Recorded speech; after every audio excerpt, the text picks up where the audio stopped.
Hello, I hope you're doing well. Welcome back.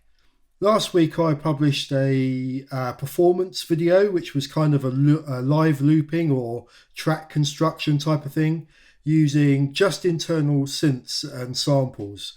And a few people commented on that video, basically asking for some sort of breakdown or walkthrough of how I put that together. So I'm going to do that now. Obviously, this will make a lot more sense if you've seen the video or seen the performance. So I'll put cards up somewhere and a link in the description. I'll put some clips in as well. But before we get into actually breaking down the individual elements, I suppose it would be a good idea to just quickly talk about my kind of overall strategy. That sounds like a rubbish word when you're talking about music, but my sort of approach to making a performance video on YouTube, because it kind of is relevant, really. I've found that people really won't watch a video for much longer than 2.5, 3 minutes. And you need to have new things happening all the time to keep hold of people's attention. And I think that's because obviously, it's a visual medium as much as it is a listening medium. So people want to see things happening. They want to see you doing things as well.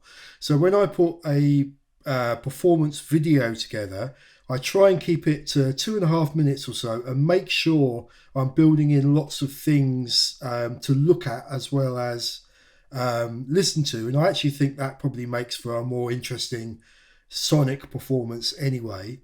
The other thing I generally try and do is for that kind of performance is keep the project to 8 tracks, so I've got everything in one screen and I don't have to navigate backwards and forwards, just because performing is hard and I think making everything as easy as possible is the way forward, basically.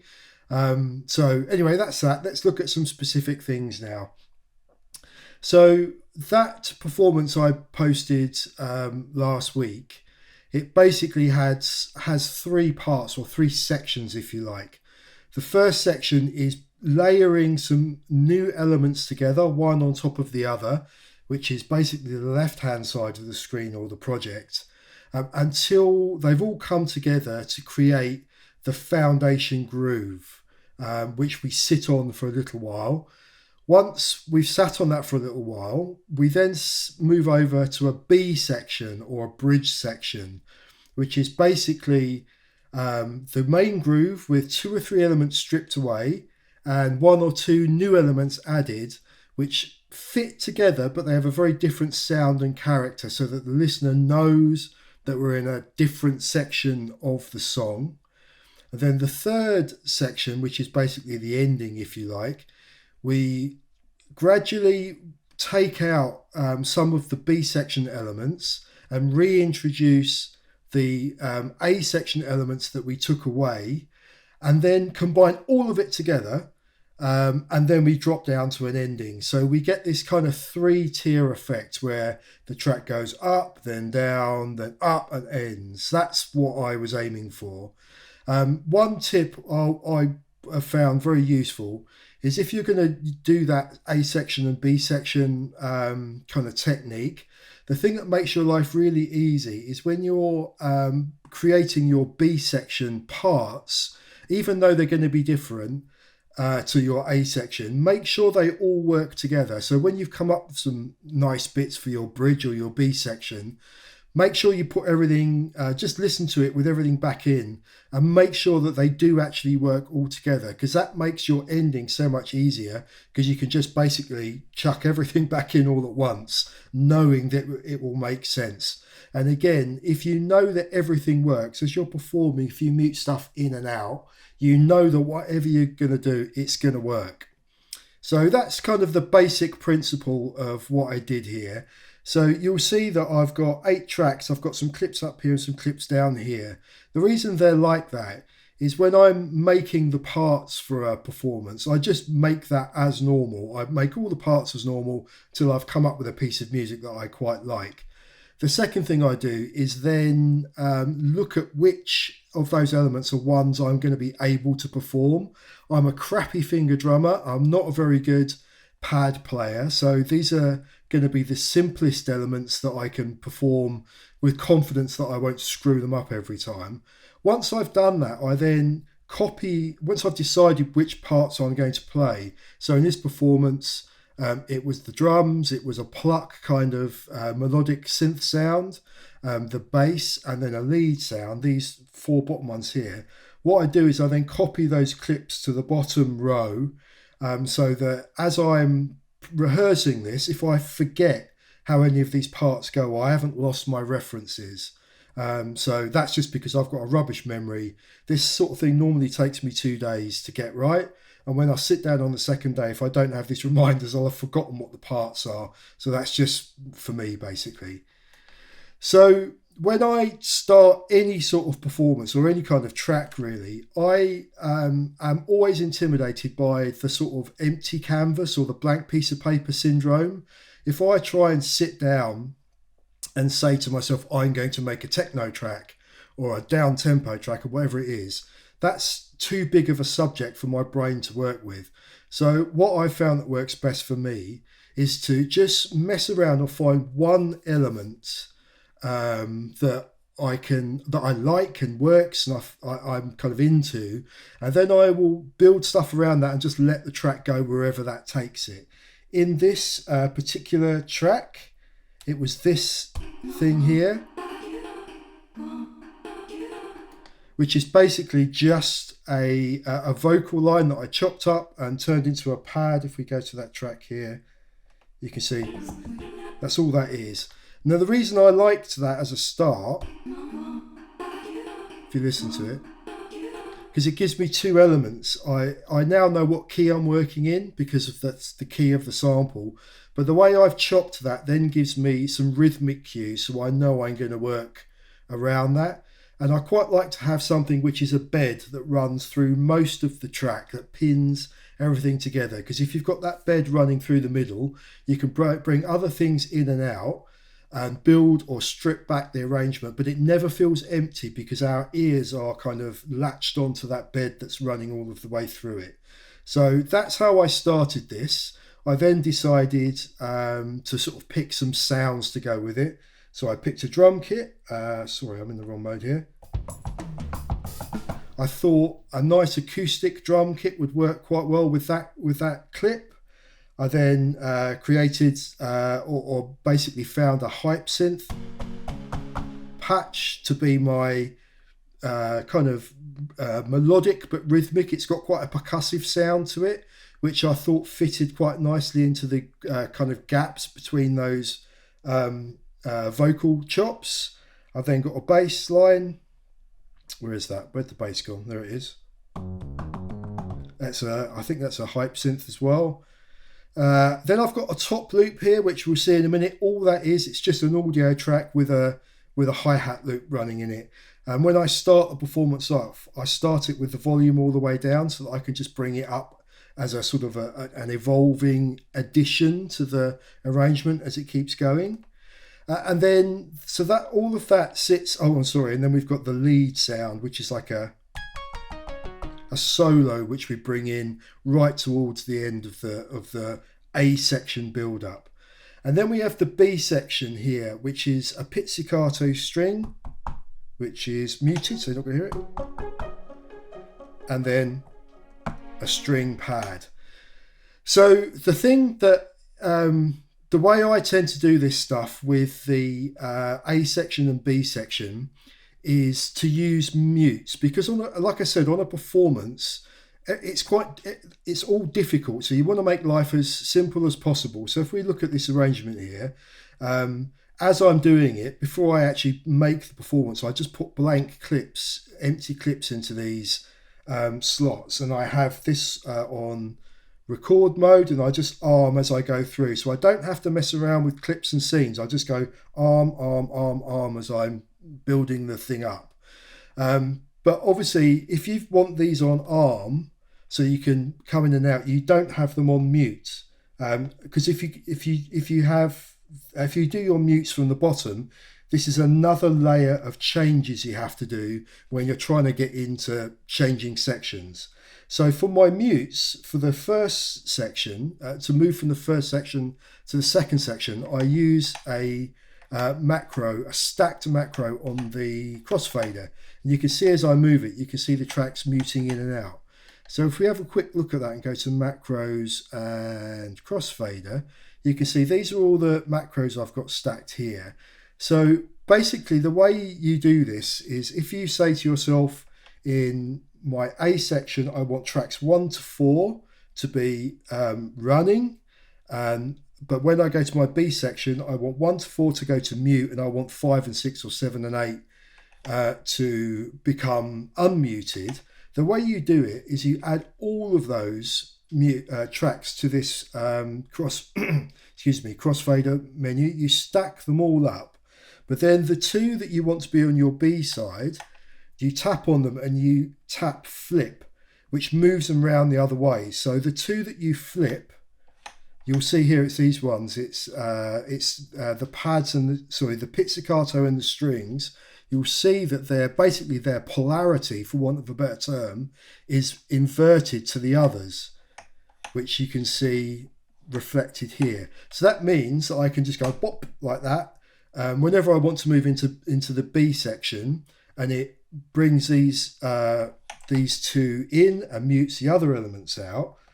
But then when we're coming back in again to want to reintroduce some of our A section layers, we can just literally, if you watch the screen when I touch these, we can unmute the things that we've muted. But the great thing about using the macro is that when we reset it and we want to go all the way back to our A section arrangement, it remembers. So the fact that you've muted and unmuted stuff here doesn't affect it. You can see it blips in and out. So it's completely kind of error free. You can do this and it doesn't matter where you are or what you do, because the way you've got those macros programmed is kind of foolproof in a way if you set it up right. So that's the first bit of muting I did. I'm gonna intersperse this with some clips so this will make sense. But there's a part in this performance where I mute out the vocal bed that we talked about earlier, and we mute that out and we go straight into playing a lead part. And I need to do those two things at the same simultaneously. So the vocals need to come out and the playing needs to start at exactly the same time.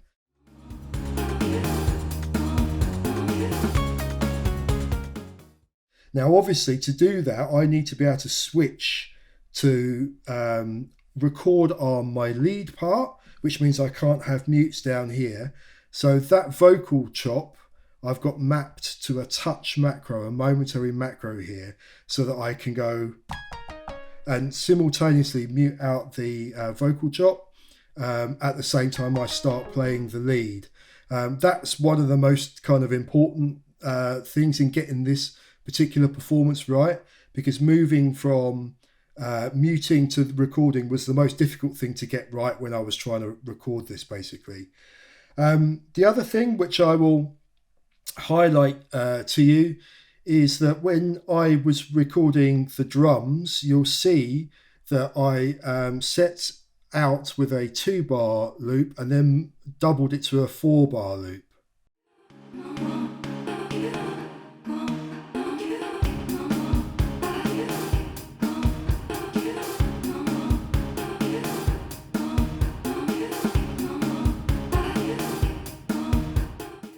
So the reason I did it that way is twofold, basically. The first is the shorter the amount of time I'm finger drumming, the less opportunity there is for me to cock it up because I'm rubbish at it.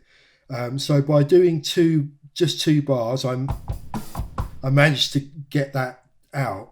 I then go shift, double to switch that to 4 bars instead of 2. And that allows me to then just add in a couple of little flourishes over 4 bars.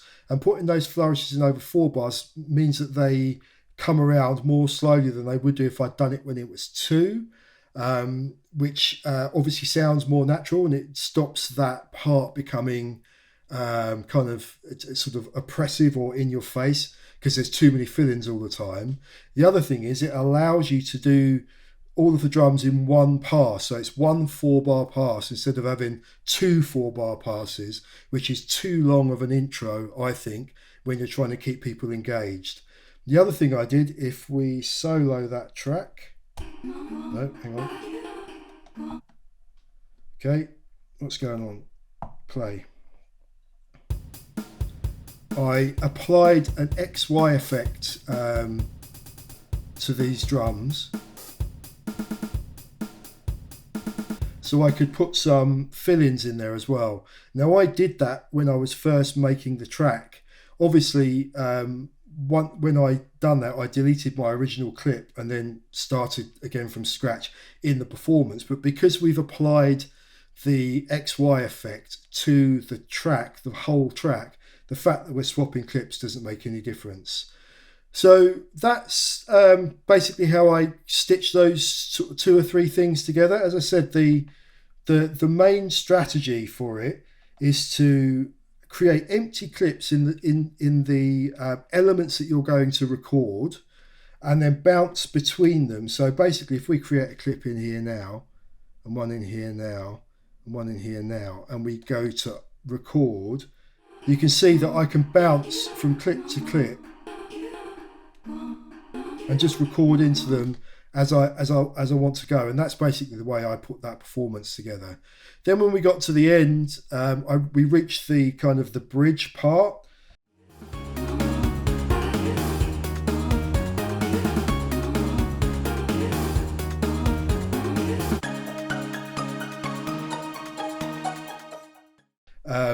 And so let's launch all of our stuff in. So once we got to the part where it was time to go to the bridge, we just put in a fill to mark the fact that something's about to change. Then we move over to our B section and we can see everything's running here. Then we go to our mutes here because we don't need record anymore because we're done with recording. Then we can bring in some other others. Bring the bass in. Bring the drums back in.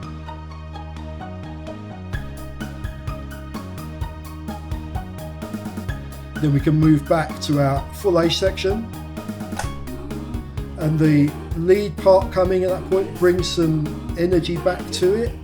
And then really it's just a case of deciding how we want to end. In this instance, I think I would probably bring the pizzicato strings back in and drop out, I don't know, the vocals certainly. So let's try that. And the lead. Again, we get a nice kind of stripped back section that we can use as an ending. And you can just do whatever you want. Bring stuff in and out, bring some strings back in.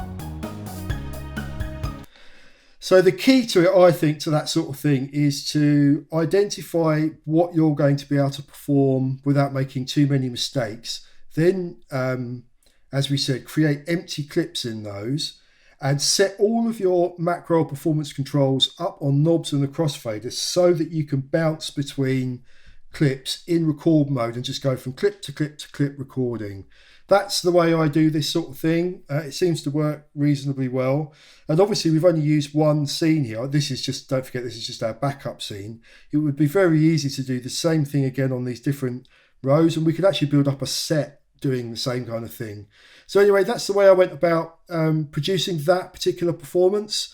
I hope that made sense. I'll link to the full performance video so you can kind of put this in a bit of context, and I'll put some clips in as well. I hope that was useful. I hope that was what you were looking for, the people that asked for a run through. As always, thanks very much for watching, and I'll see you in the next one. Cheers, bye-bye.